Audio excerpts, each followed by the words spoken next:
And let us share together the prayer of Jesus as interpreted by our friends, the progressive Christians of New Zealand, who came up with this version of the prayer.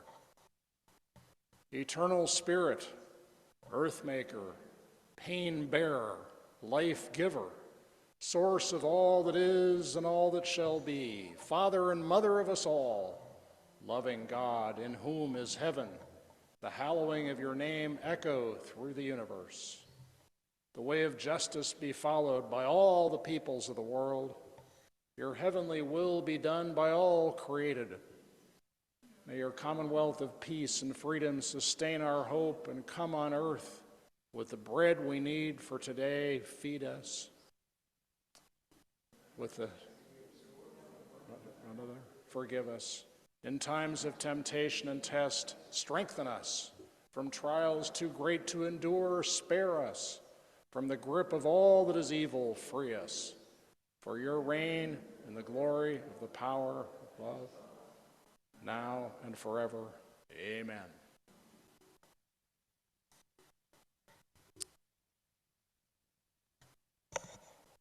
Let us sing together the prayer chant.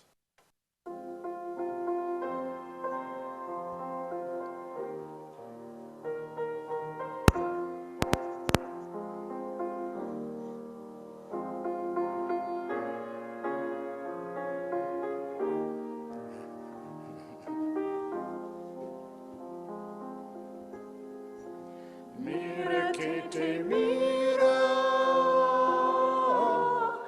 mira que te mira,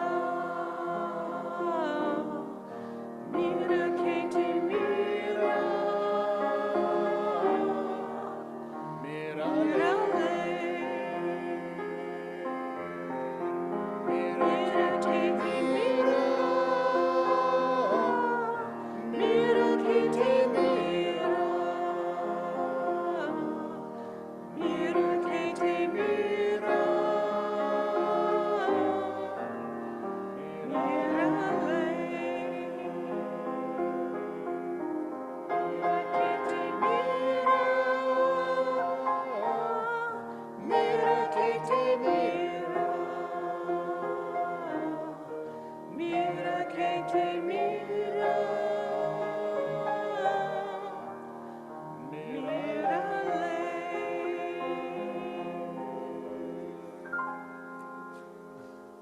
See that you are seen. Amen.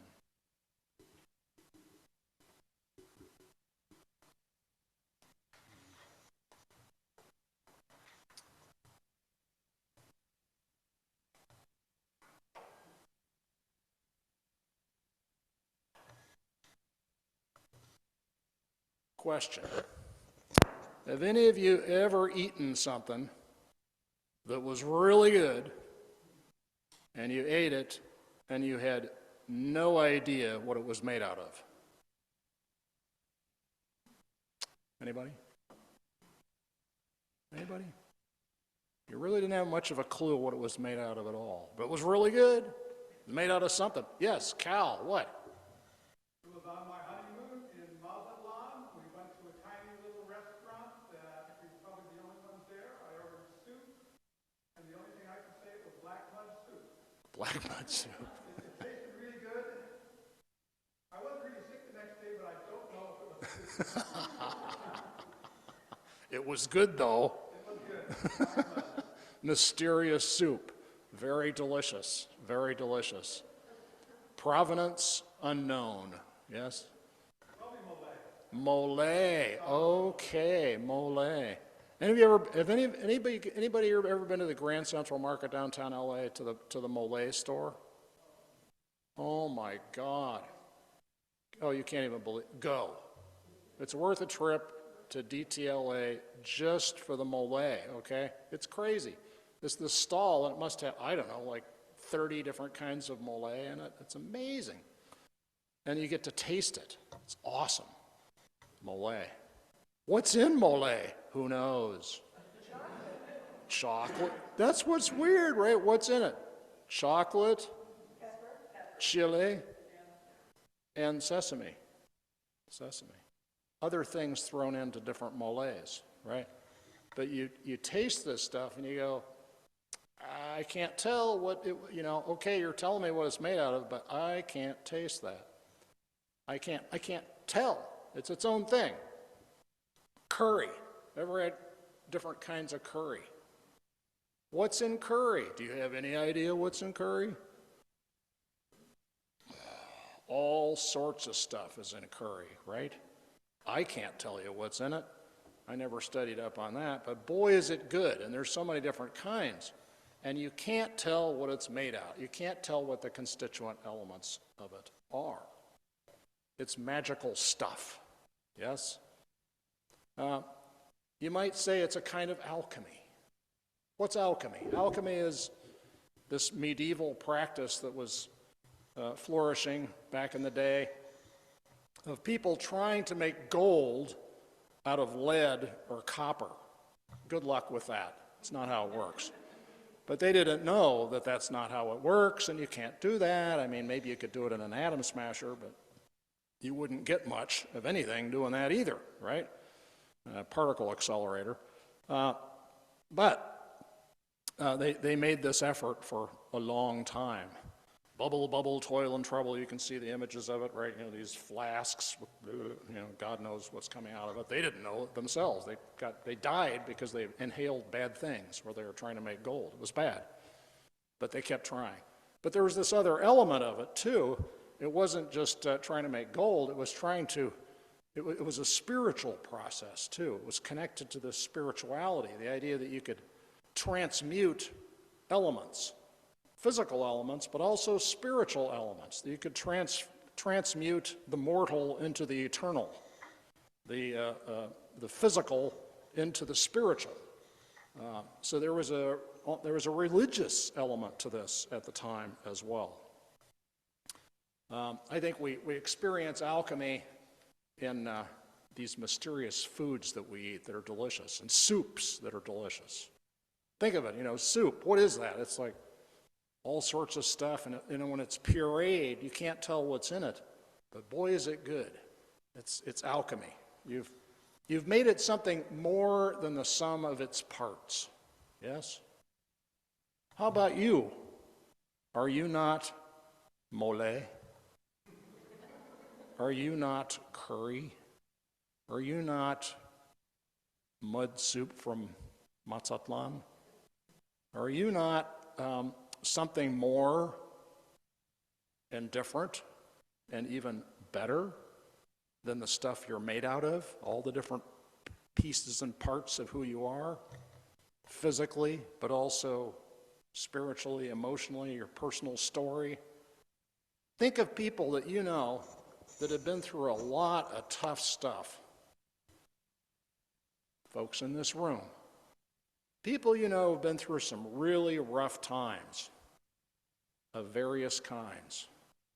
And yet, all that mixed up with everything else that went into their lives comes out with something beautiful, wonderful, precious, and irreplaceable, right? Incomparable, right? You are mole. You are curry, right? Think of it. You're more than the sum of your parts. One of my very best friends, a wonderful guy, good pal of mine still to this day from high school. And he came from a pretty rough background. His dad owned a bar. He's kind of a rough character. Not all bar owners are rough characters, mind you, but this guy was. Ron's mother was, suffered from alcoholism, died of alcoholism. He had two brothers, both of them wound up in the jailhouse, criminals, went through rough times. Ron, those are the ingredients of Ron's life. But how did Ron turn out? Well, he got an education, he went to grad school, he became a lawyer, he became a very upstanding citizen in Santa Cruz, well-known, civic, engaged guy. married, had 2 beautiful daughters that they adopted. He's had a wonderful life. And I've asked Ron, I go, how did you do this? How did this happen? He said, well, I learned what not to do from my parents and my family. I learned what not to do, so I didn't do it. And here I am, And he also said, that our group of friends in high school lifted him up. We were engaged political activist kids, actually. We were trying to stop the Vietnam War and save the environment. We were activists, radicals.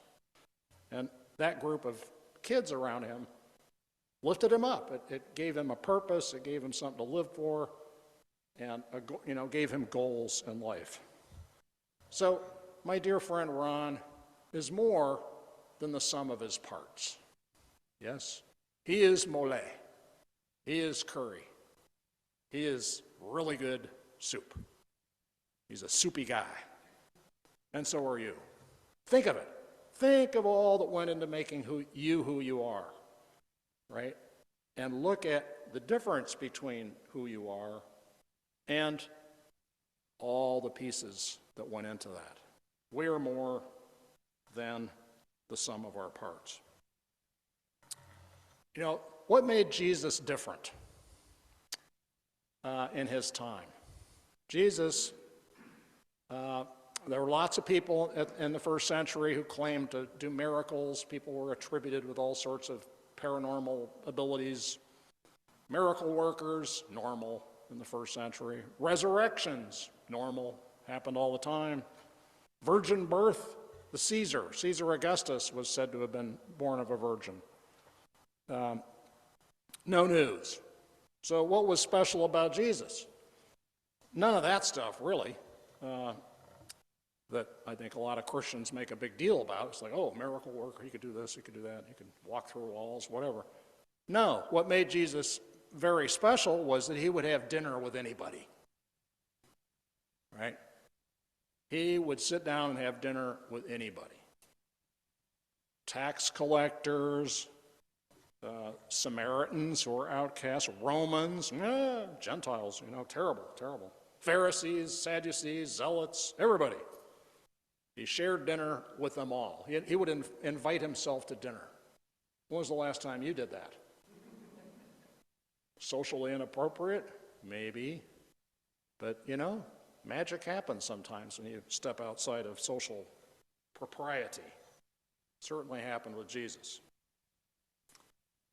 So it is no wonder that the early Christian church made a big deal about dinner, right? Because that's where it all got going. That's what made Jesus different. That's what made early Christians different. They would sit down and have dinner together. There was no way that you were going to go away from church, meeting at church, hungry, right? Because it was always a meal. They call it the agape meal, the love feast. Communion, what we do here, is a remembrance of that, a taste of that. This stuff here. Wine. What is wine? Well, grape juice, but it's more than grape juice, yes. You squish the grapes, you go through this whole process, you put the juice into a vat, and then it transubstantiates, yes. It transmutes. Some kind of alchemy goes on inside of the winery, right? I used to work in a winery. That was fun. Learned a lot about wine in the winery. Just the aroma of the winery all of it was just sublime. I can still smell the casks, the empty casks. Wonderful aroma from the oak casks that the grape juice transmuted and transubstantiated in. So some kind of magic happens in there, yeah, and then you take grape juice and it becomes something else, right? It's not just grapes. It's something beyond its constituent parts. Not just grapes and it's not just yeast. It's something else. It's its own thing. Bread, same deal. Jesus made a big deal in the Sermon on the Mount about bread. He said, the kingdom of heaven is like a woman. Well, that was outrageous right there. The kingdom of heaven is like a woman? Uncool in the first century to say that the kingdom of heaven was like a woman, because women were second-class citizens. They were possessions. Weird times, right? But Jesus said it. It's like a woman who took a pinch of yeast and put it in a measure of flour and then waited for it to leaven, to rise. So you take yeast and you take flour and water and something happens. It's not the same as its constituent parts. It's alchemy. It turns into something new. It fluffs out and becomes this delicious substance. So we celebrate the alchemy of bread, real bread. We celebrate the alchemy of real wine and grape juice in our communion, in our Eucharist. And we celebrate the same kind of alchemy that happens in us. What kind of alchemy is happening in you right now? What kind of yeast is fermenting you into something new and different? Yeah? What is going on inside of you that's taking what you are today and turning you into something wonderful for tomorrow? Changing you, taking you deeper, making you, in some sense, a new being, a new creature. What's up inside of each of you? We look at that in contemplatio. We watch that in worship together. So let us celebrate the alchemy that goes on within us and among us. Happens among us too. This is what keeps me in being a pastor, what keeps me in the game is the alchemy that happens here, right? Get a bunch of characters together, very disparate types of people that maybe you wouldn't ordinarily, get to know, right? And you mix them up, and then alchemy happens, something starts fermenting and bubbling. That's the alchemy of church, and we celebrate that today as well. So, bubble, bubble, toil and trouble. Bubble, bubble, something's going on inside of you. Yeast is fermenting inside of you. Watch it, enjoy the process, and taste the results. Amen.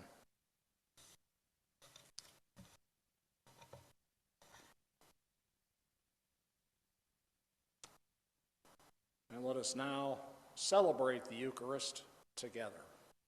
Yes, the bread and the wine.